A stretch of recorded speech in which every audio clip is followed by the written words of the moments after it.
My dear, what is the current value of I is there? 0. 0. If you place the current value of I, that one is 0 in the condition, what this condition will become? 0 is less than or equals to 4. Okay, just like the way it is being shown in the diamond box right now. That one is 0 is less than or equal to 4. Mr. Aftab, tell me whether this condition is true or false. It's true, sir. Mr. Aftab, your answer Yes, is correct, my dear.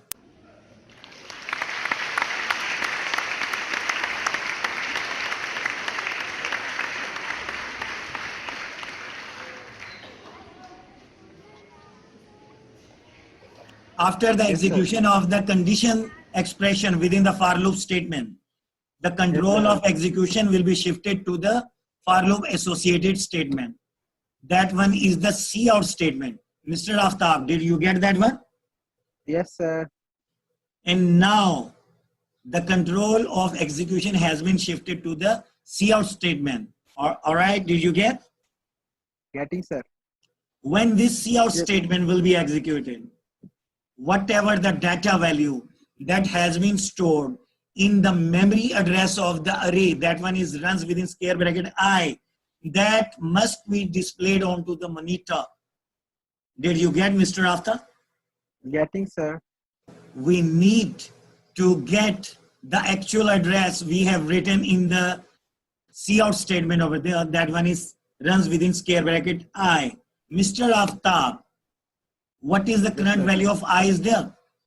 0, sir. If we do place the current value of I, that one is 0 in the runs within square bracket I, what this memory address of the array will become? Runs within square bracket 0. Runs within square bracket 0, my dear Aftab. And this one is the address of the very first memory location of the array. Okay, my dear? Did you get it? Getting, sir. That is, as a result of the cout statement's execution, whatever the data value that has been stored or that had been stored in the very first memory location of the array, that one is runs within square bracket 0. That must be displayed onto the screen over here onto the right hand side. Is it so or not? Yes, sir. Okay, in order to fetch or get and print the data value from the very first memory location of the array. Okay, I'm taking you to the memory structure of the array named runs. Are you ready over there? Ready, sir. Okay, my dear. And over here, the memory structure of the array named runs is there before you. And as a result of the execution of the cout statement, the data value that is stored in the very first memory location that will be printed onto the monitor. Tell me what has been stored in the very first memory location of the array. 10, sir. 10. It means 10 must be displayed over there. Yes, sir.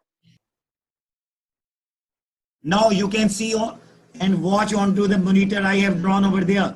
10 has been displayed or not? Displayed, sir. Okay, thank you very much, my dear.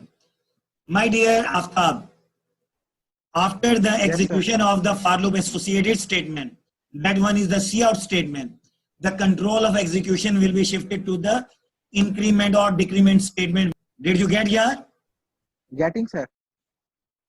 Okay, my dear Aftab, when this increment statement will be executed, that one is I plus plus. It means if you add 1 to I, what I's next value will become? 1, sir. Okay. It means I's current value will become 1. Okay, Mr. Aftab, if your permission is there, do I write 1 in the column I onto the question mark over there? Yes, sir. Okay, now the current value of I has become 1. Now 0 is not the current value of I. The current value of I has become 1. Did you get? Yes, sir. after the execution of the increment statement, my dear, the control of execution will be shifted to the condition statement over there. Okay, my dear student, did you get? Yes, sir. And now we execute the condition expression over there.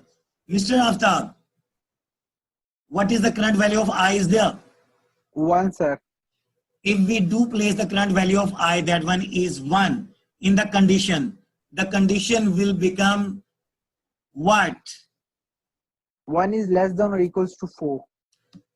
That just like the way it is being shown onto the screen, that is 1 is less than or equal to 4. Mr. Aftab, tell me whether this condition is true or false. It's true, sir. My dear Aftab, your answer is correct, my dear.